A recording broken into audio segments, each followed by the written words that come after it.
right. Let's see. Let's get this opened. What's this? That's not what I want.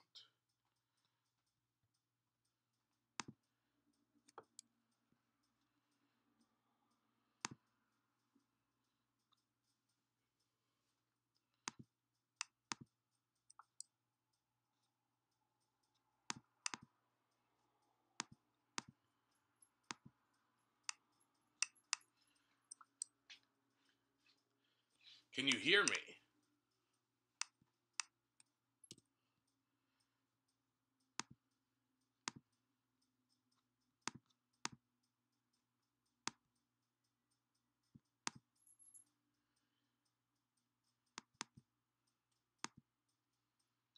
Write in the comment section if you can hear me, guys.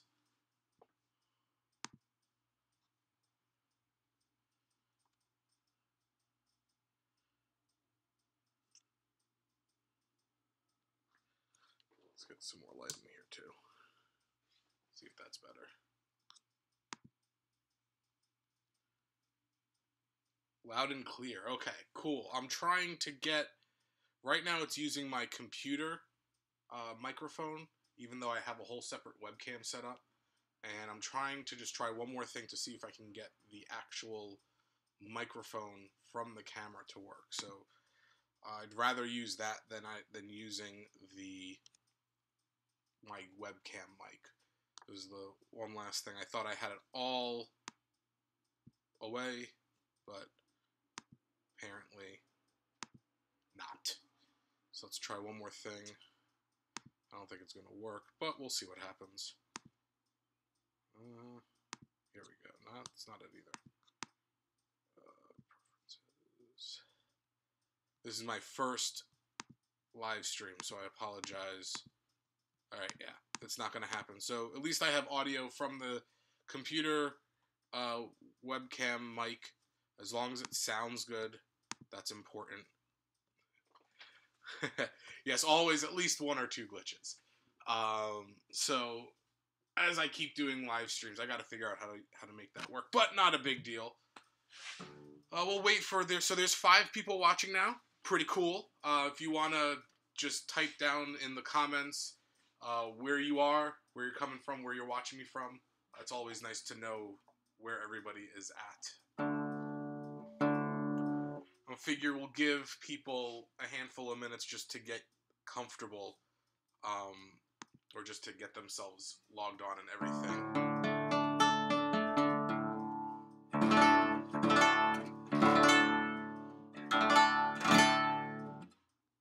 And that seems to be not... So it looks like the mic is not overloading there, so that's good. Getting a good sound. All right.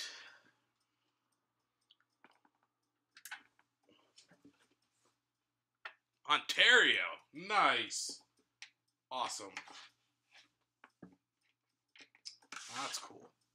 And it's not snowing. Fair enough. Well, I'd rather be up there than here. Right now, it's like it's like pushing 100 in Connecticut right now. So it's a hot weekend here. Let me back up a little bit so that way you can see. All right. Let's see anybody else. All right. Anybody else watching, come and say hi. Say hi in the live chat. I have my computer right here off to the side. I will definitely see you talking to me. So everybody. Oh, it's pushing 100 there too. Wow. Fair enough.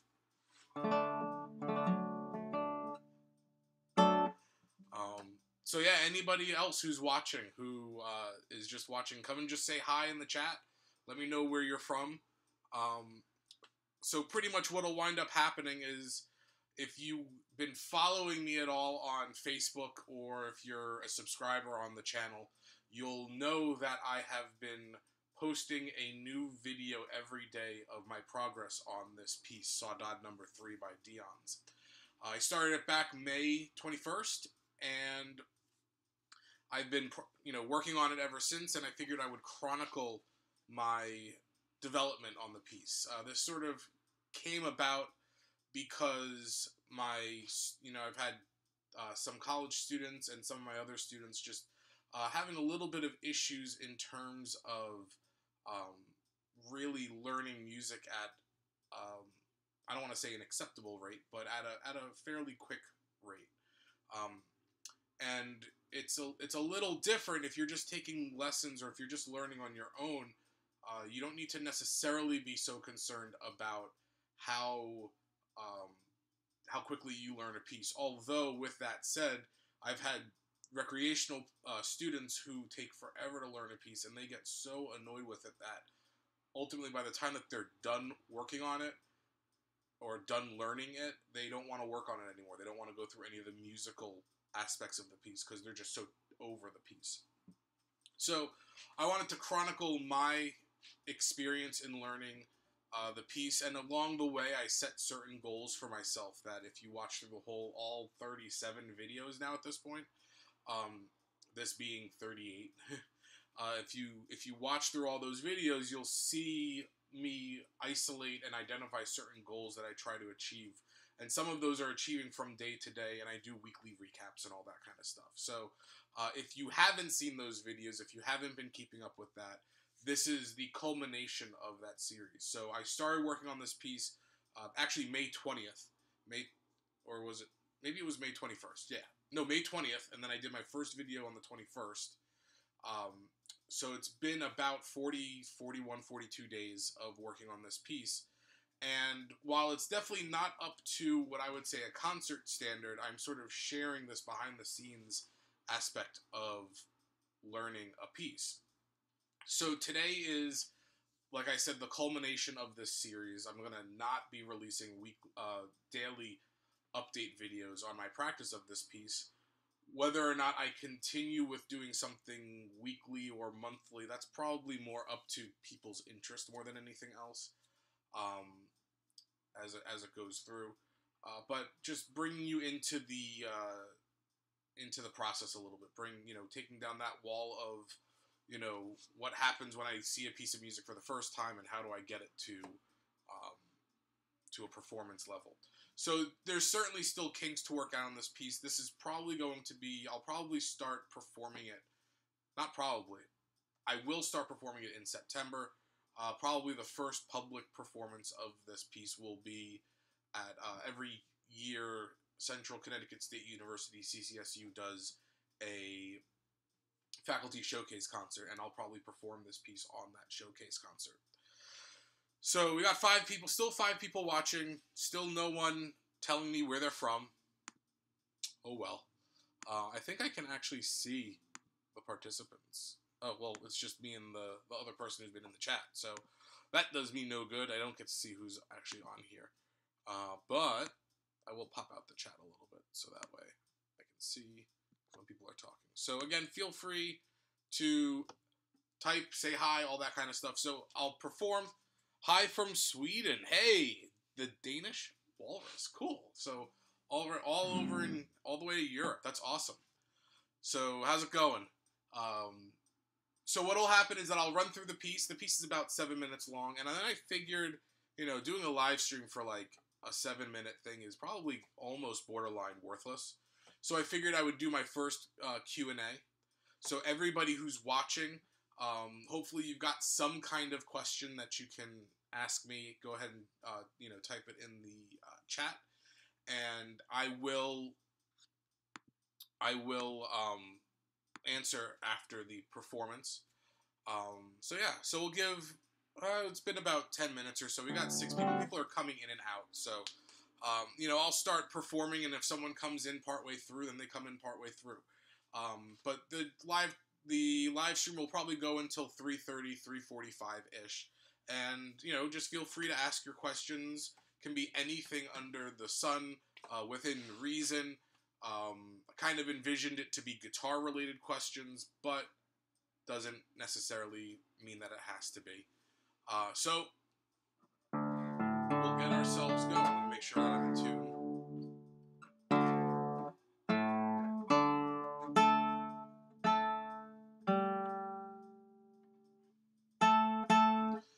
Okay, so full disclosure, been spending all pretty much morning and afternoon trying to get this thing set up the way that I want it to, and live stream wise. So I really actually haven't. I'm touching the guitar for the first time today, right now. So this is actually probably a good time to sort of go over sort of what are some of the things that I do when I first pick up my guitar, whether or not it is going to practice or whether I'm going to perform, get ready for a performance and stuff like that. So today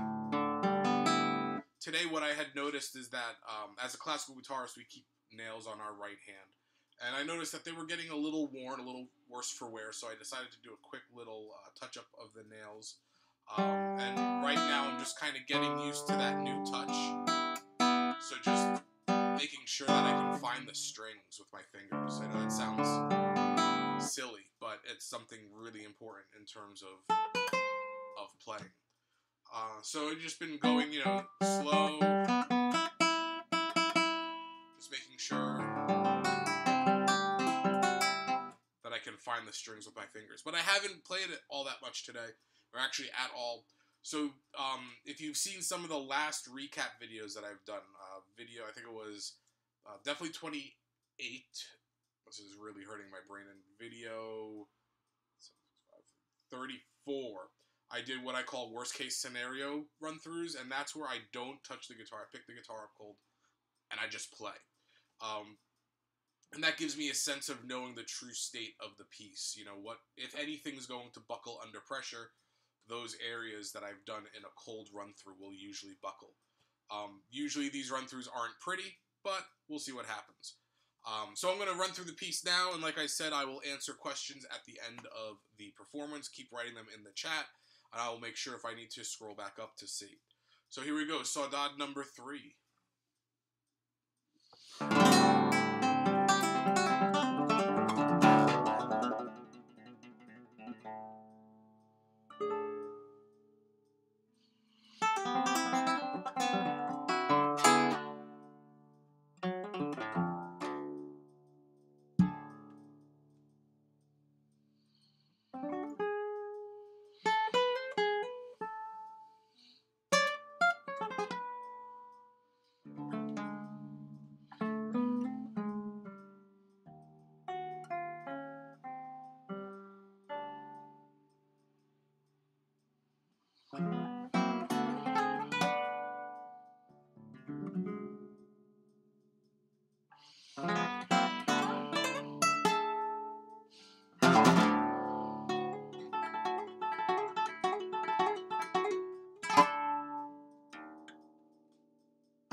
All right.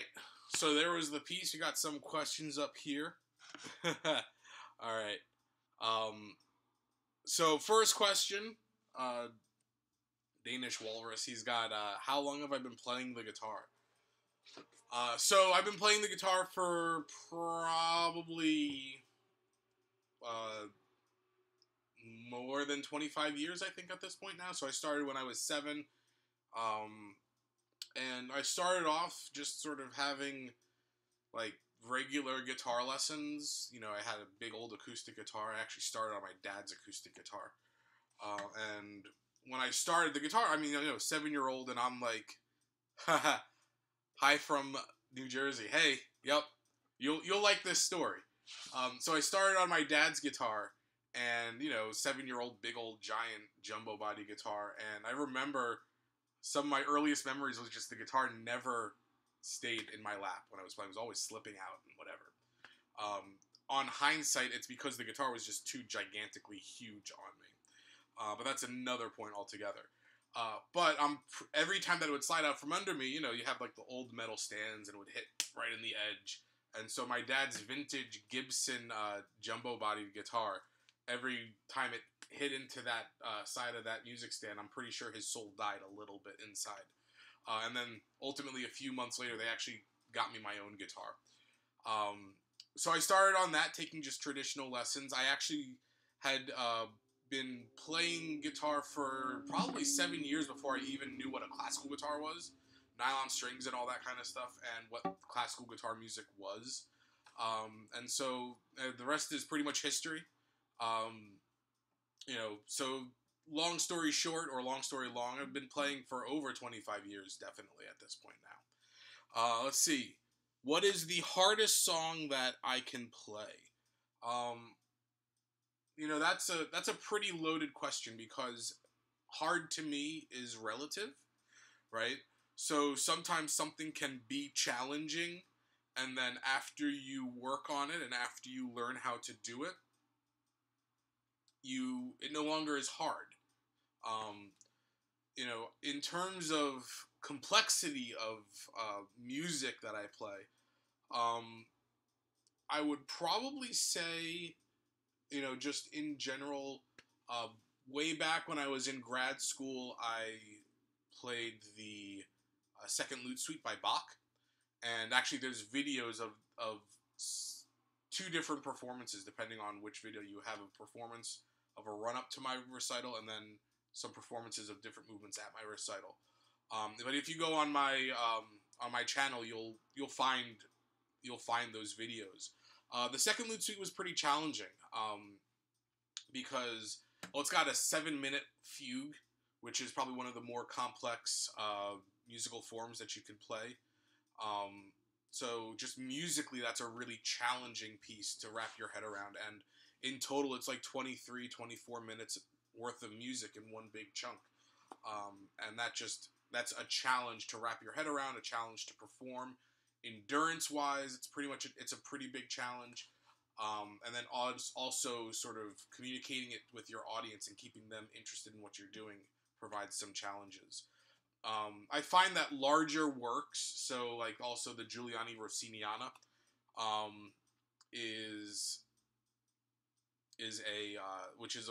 he wrote 6 of them, but they're large pieces, anywhere between 12 and like 20 minutes long-ish, depending on how fast or slow you play certain sections. That is also a challenge. That's a challenge in a different way, because it's non-stop music for that amount of time. So I played the first Rossiniana, which I think I played it around 17, 18 minutes. But it's non-stop, so there's definitely an endurance thing there. Same thing with like the Britten Nocturnal is a big one. That also has some technical things as well going on in that. So for me, it's more the larger works that you kind of tend to need to develop a whole nother skill set. I mean, it's easy to play, a really fast, 3-minute piece of music if you've got the chops to do it, and sort of maybe the fast and the fingery aspect of it keeps people interested. But I think on the larger pieces, those are some of the harder ones to keep, to just sort of get through on a variety of different levels other than just what's hard on the instrument. Hope that answers your question. All right. I'd say if it took him 41 days to get this down, it would be way up there in the difficulty scale. Now, play this. No way. Probably no way I could play this one. Well, if you go back on the videos that I had posted, in terms of having the piece learned,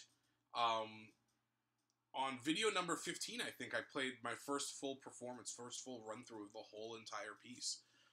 So that was the first time that I had the whole thing done. So pretty much from video 15 to video 37 to 38 today, it's all been polishing and things like that. When this has probably actually been the quickest that I learned a piece in a while. Well, I don't want to say that. Learned something at this magnitude and this difficulty level. This is definitely not like a little kid piece, right? So the last time that I did something like this, and I often tell my students not to do this. In this case, with what I was doing, I had no deadline, so I self-imposed deadlines. If you watch the first video, I talk about how June 30th is going to be the end of this thing, and all that kind of stuff. So this self-imposed June 30th deadline was for me. There's no paying gig, there's no performance that I have with this piece just yet. It was just a personal challenge to myself. And when I set that goal, I had no clue how long it was going to take me to learn the whole thing. As you watch the videos after the first video, I start to get a sense of where things are going to be at certain points. But the last time that I did something like that, like this, was in at this point now it's a whole bunch of videos away, but if you go onto my channel, there's a live video of me playing the first and fourth movement of Koyumbaba, and that was at another CCSU artist showcase concert, or faculty showcase concert. And that's a perfect example of me learning a piece a month out. So I had wanted to play this piece. The original goal was to play the whole thing. The whole thing is about 11, 12 minutes long. But as I was getting into the piece and as I was getting it going, I'm like, you know what, I'm just going to do the first and last movement. And in doing that, I had set that goal. So as I was learning, I'm like, I'm probably not going to have enough time to do the whole thing and have it memorized. So I changed the goal, made it the first and last movement. And I want to say in 2 weeks, about 14, 15 days, I had that working, and it was all refinement from there until the performance. And I actually, during that time, kept a handwritten practice log of the piece. And it was a sort of another thing. This is just in video format versus written. But it helped keep me on track of what I was doing, and with the performance looming, for lack of a better word, definitely had a little bit of fire under my chair to get me to actually learn the whole thing. All right, let's see. So, walrus. I love that. I love that handle. The Danish walrus. And I think, is it a walrus in your picture too? I think so. So been playing for 3 years. Awesome. So you play guitar 3 years. Cool. The hardest thing was Blackbird. Yeah, so, one of those things that happens to a lot of students and a lot of beginning players is they hit, like, a wrong note, and then it's, like, the end of the world, and the piece sort of falls apart. If you don't mind me giving you any kind of, like, unsolicited advice for a second, my suggestion to you is to really learn to perform through those issues. Probably because, since it's a piece that, since it's a song that you can actually play along to and listen, I play along to the recording. I did that so much when I was in high school, and learning, like, Metallica tunes, and my parents can attest to this, where I would put on, like, the first 4 Metallica albums in my CD changer in my room, and I would just be playing until, like, 10 o'clock at night, playing along to those songs over and over and over and over again. And it sort of teaches you to play through issues. Like, if you forget something, you have to kind of get yourself back on track, because the song is playing. And so I would say that, my first sort of big piece of advice is to learn to play through it, and playing along with the recording probably is a really helpful aid in that. In addition to that, what I would say is, sort of understand the song, if you don't already, understand it from a perspective of what the sections are, right? So that way, if you drop a note, if you get lost on a note, you can sort of pick it back up when the next section comes in, and you know where to go forward. A common mistake that beginning players always do is that, and I see it all the time in my lessons, is that they'll make a mistake, then the student will want to start over again from the beginning.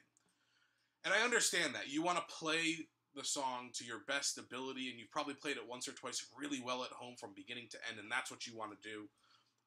But I remember a student, when I was a student at the Hart School, when I was doing my collegiate studies, he was playing a piece and had a huge memory slip, just, like, could not remember what came next. And then he started the whole thing over again. And he had the same memory slip, the same issue in the same place, and he couldn't get past it. And then he just played something else. And, as a performer seeing and watching that situation happen, you feel for the person, because it's like, oh man, we all know what it feels like when we forget a section. We all know the stress that it is, and we all understand, like, you know, maybe we're embarrassed or maybe we're upset by it. And it happens to everybody. You know, no one will ever, you know, everybody will say, yeah, it's happened to me. I know what you're talking about. But because, for whatever reason, you know, he didn't have the ability to jump forward and to jump to a new section in the piece. I think if you know the form and you know the sections where the bridge is, where the chorus is, in the case of Blackbird, it'll let you get out of that issue a little bit. And then from there, try and whittle it down a little bit, you know, analysis-wise. So, you know the chords that you're playing. And I know it's a little bit difficult because they're like pieces of chords, right? So you have like this. Oh, I'm in a different tuning. Right, so you have...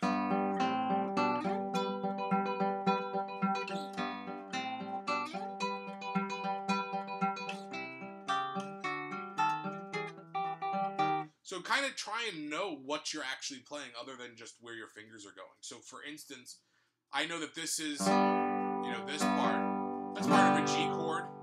That's like an A minor 7 chord. And that's a G over B chord, right? So I kind of know the chords that I'm playing. And then all the way up here, that's like a G chord up in 10th position. And then go from there. So then in the, you know, in the second half of the verse, you've got C. This is actually an A7 over C sharp, B major, B over D sharp, E minor, right? So kind of know the chords that you're doing. Now that makes it difficult if you aren't comfortable with knowing chords around the neck of the guitar and knowing sort of like, you know, your bar chord forms and then inversions of chords. But that kind of stuff can help you. You can water that down a little bit and sort of just remember patterns and say, okay, this is on C, this is on C sharp, D, D sharp, E, right? Just goes up chromatically. Things like that. Just understand it more so that way as you're playing, it's not just your fingers moving. So hope that helps you out.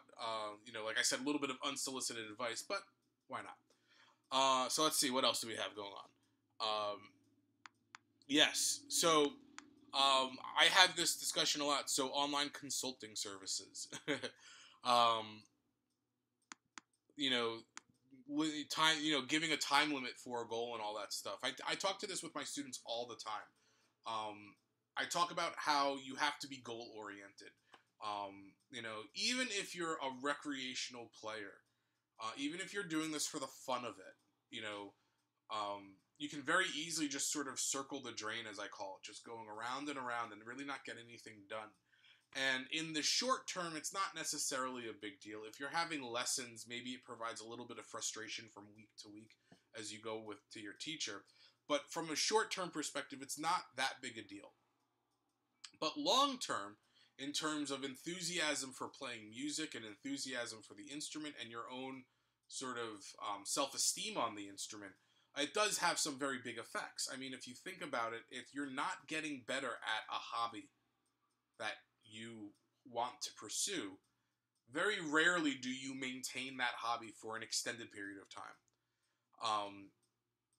It just doesn't happen. No one's really going to you know, put themselves through that, right? They might try, you know, and they might really give it a good effort, but after a handful of years, they sort of say, no, this isn't for me. And they usually give up because they say, you know, they're not good enough, or they feel that they don't have any talent, or they feel they started too late in life. And I don't want to downplay those feelings or those reactions, but it does have a lot to do with how you approach practicing. And practicing and playing are two different things. When I sit down to practice, I am trying to get something accomplished. I'll sit down and noodle on my guitar and have fun, and I'll sight read music, and I'll play pieces and things like that. And I'll do that for fun. My guitar is always out. I have this guitar stand right here where my guitar sits, like, all of the time. But at the same token, you know, it's one of those things where, you know, when I sit down to learn a piece, to work on music, you know, I'm trying to get something done. In my professional life, obviously, it directly impacts whether or not I'm going to be able to maintain a job that I have, right? If someone hires me to do something, I need to be able to to play. From a recreational perspective, for instance, recreationally I play in a cover band, just for fun.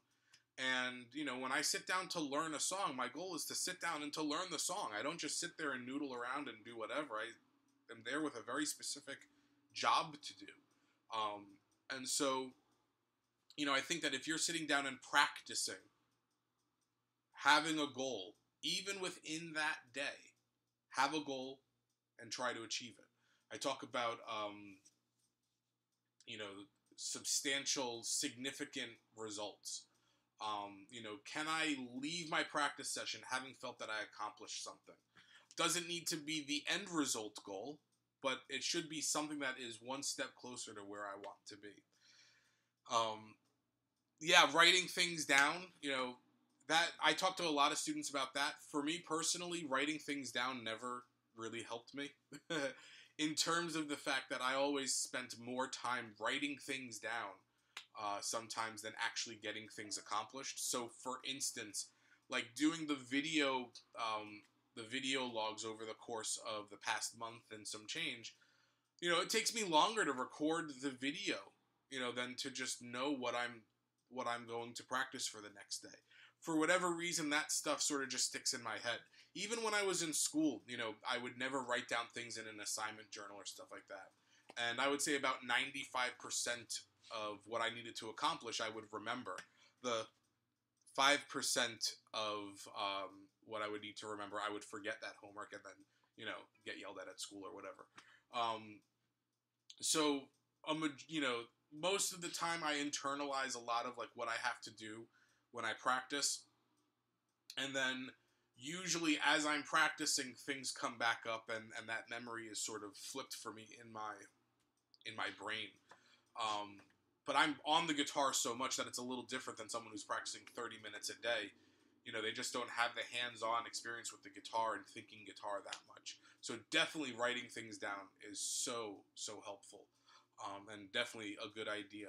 And you can write down as much or as little, whatever helps jog that memory, so that way it brings you back to that lesson or back to that practice when you were working on something. All right, high strings. What is my favorite piece to play and why? That's a loaded question. I get this question asked a lot, and I guess the cop-out answer, which isn't really a cop-out answer, but anything that I choose to play is a favorite piece of mine. So this piece, this Saudade number 3,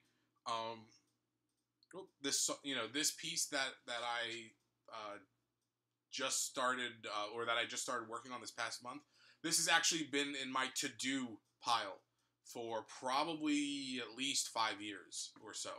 I just never gotten around to it.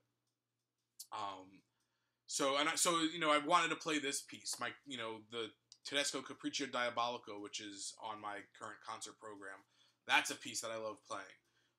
The Sonata Gicosa, which is another piece that's back on my program, that's a piece that I love playing. The first cello suite of Bach is a piece that I love playing. These are all pieces that recently that I have chosen that I wanted to play. I would say any piece that I decided from, I don't know, probably from my senior year of college, which is going way back to 2006 on, that's music that I wanted to play. I might have had to get approval from a teacher, but I've chosen those pieces. So that is, whenever I choose personal music that I'm going to play on a concert program that I'm creating, that I'm not being asked to play, all of that music is stuff that I want to play. And I remember being forced to learn certain pieces, and sort of just be like, I really don't want to do that, especially scale and arpeggio studies in college. I never wanted to learn that stuff. But looking back on it now, very, very useful things. So I know that doesn't really answer your question, but that is, the honest truth is that every piece that I program on a concert is a piece that I want to play. Now, out of all those pieces that I want to play, that are programmed, probably Andrew York's Emergence is a really, really big favorite of mine. it plays to my strengths as a player, which is really nice. It's a little showboaty, which is always nice. And when I chose the piece, it was definitely, there was a reason for that piece in mind. And again, Emergence you can hear on my channel as well. But it plays to some of my strengths as a player, and in knowing that I chose the piece. But it's just a really cool, fun piece of music. And as with all of Andy's music, even though it looks simple, and it doesn't look simple. Emergence looks as hard as it sounds, or is as hard as it looks and sounds. But you know, it sounds simple, but there is definitely a musical complexity underneath everything. That when you take a step back and you look at it and you analyze it, it's like, holy crap, you know, this guy is kind of a genius. Which, as far as I'm concerned, he is. So there's the actual answer. Eric, cool that you're doing this. Thanks, Eric. Yeah, I figured that, you know, this whole entire thing is something that I really haven't seen people do. I think, you know, especially in the classical world, we kind of get stuffy with our image of like wanting to look the best and wanting to play the best. And I think, to me, the initial reason for this was to sort of show my students, hey, this is me when you know, I'm not my best, and here's what I sound like, you know, day to day. All those inconsistencies, you know, happen to all of us, and it's about learning how to work out those inconsistencies, take your playing to a certain level. Funny song to play on steel string. Just switched from nylon string to steel string. A good, or I'm guessing fun song to play, right? Danish Walrus.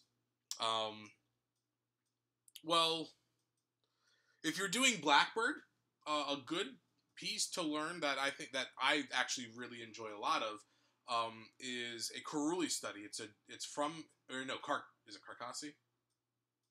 I think it's Karuli. Now I'm getting confused, but I think it's Karuli. And it's his, I think you could find it on YouTube as like Andante in G major. But it's from, I think it's Opus 241, which is his method. Which, if that's right, holy jeez, I pulled that out from the back of like nowhere, trying to remember what his method opus was. But you know, it's very much like Blackbird. I call it the Blackbird study.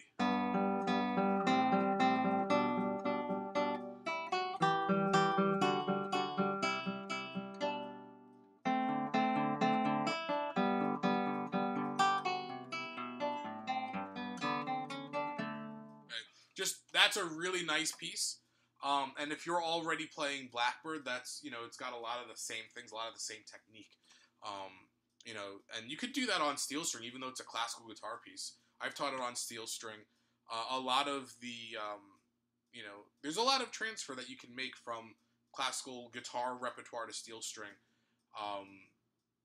You know, a lot of the classical era, Sohr, Giuliani, Carcassi, Carulli, it's all free stroke based, so you're not doing rest strokes on certain notes. It's one of those things where they, you know, it works really well going on to a steel string too. So that's Carulli. Let's see if I can remember how to.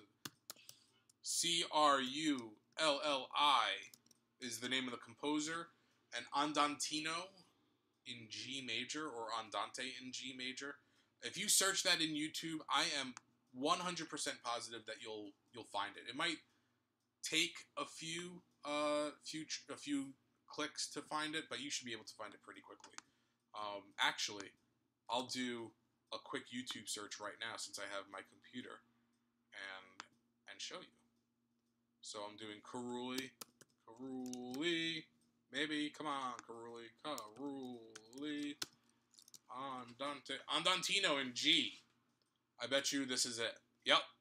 You'll find a whole bunch of performances of this piece, and actually one where some guy is teaching it, or at least playing it with the score on there on a steel string. So there you have it. Definitely doable on a steel string. Let's see, what else we got going on here? Can I play a little bit of it for us? So that is high strings. That's when I was talking about Emergence. So you're going to ask me to play a piece that I have not played in some time. Thanks for putting me on the spot. And I'm pretty sure that So, alright, we'll just give it a go. See what happens.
Yeah, that. So, definitely not warmed up at all for that piece. But that's sort of kind of maybe a little bit what it sounds like. If you go to my video on YouTube, it sounds, the performance was way better. So, yeah. Alright, so it's about 3:30, 3:49, 3:50. Last call out there to anybody watching this live stream, all 6 of you at the moment.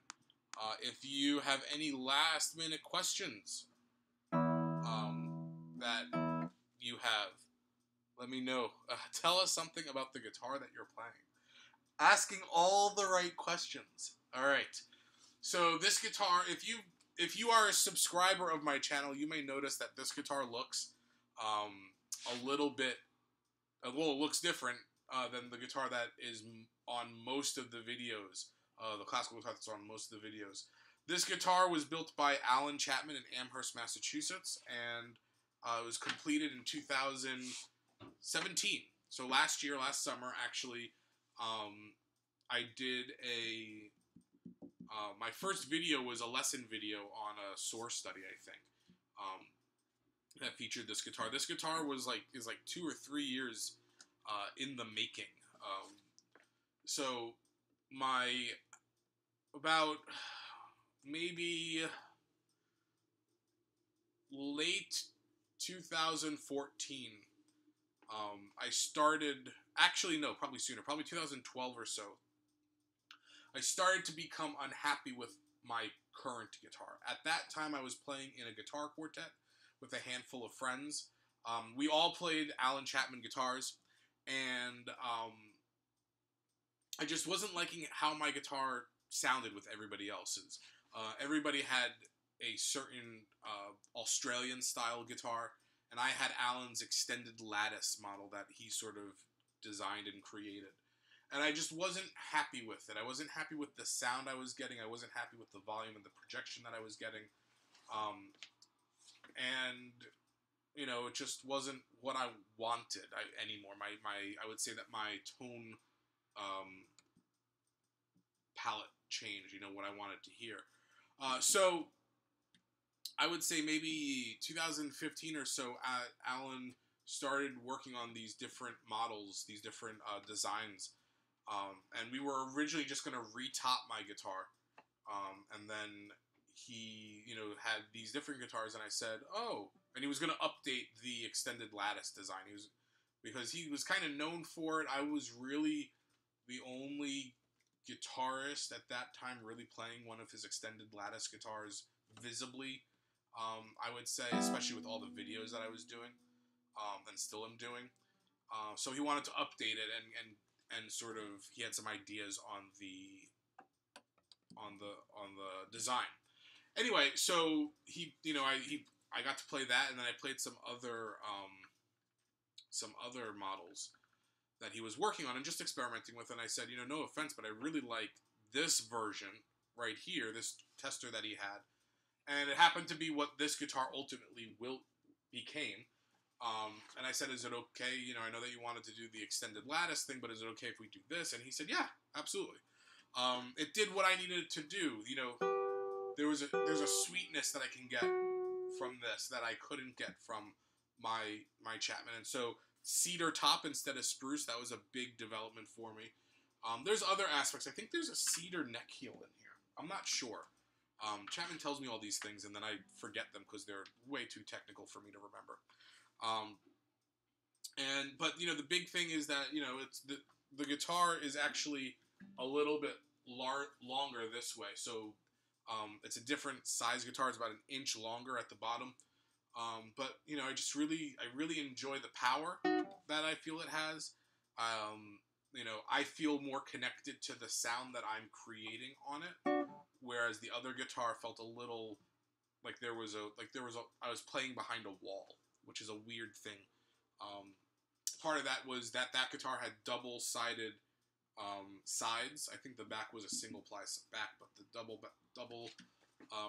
double sides, which just sort of kept the guitar projecting forward, but didn't give me any behind-the-guitar resonance. But this guitar, you know, this guitar has been my number one since then, treating me really, really well. And yeah, so that's this guitar. Like I said, built by Alan Chapman. He actually gave me a sticker this time in the guitar. So, yeah. Anything else? It's almost 4 o'clock, going a little bit later. Any other questions? Is that a suction cup brace on your guitar? I was thinking of getting a cushion. So, what I have here is a guitar support. This is the Sagework Umbra support. So this is, Sageworks used to be, Chris Barnett used to make these magnetic guitar supports. So the idea is that inside the guitar there are rare earth magnets that I had to put in, which was a little bit of a struggle to do. I actually had my wife help me. Kept in there with 3M double-sided tape, the kind of things that, like, for the removable hooks. And then this just stays on with magnets. Way back in my college days, again, not to plug my videos on my channel, but if you go to my channel, you'll see that I used the guitar support years ago. And I used the Lance Litchfield support. The Ergo plays never worked for me. I used to use the Mudara. I always want to call it Mutara, but I think, is it Mudara or Mutara? One of them is the Nebula from Star Trek II, The Wrath of Khan. So I always get those confused. But anyway, it's the big clamp that sort of comes on like this and just clamps on the guitar. I didn't like how, like, having a bionic arm looked. So I didn't want to use that. The cushions, to be honest, I never tried a cushion. But when I was doing it, they had, like, these little, like, A-frame things with a cloth thing.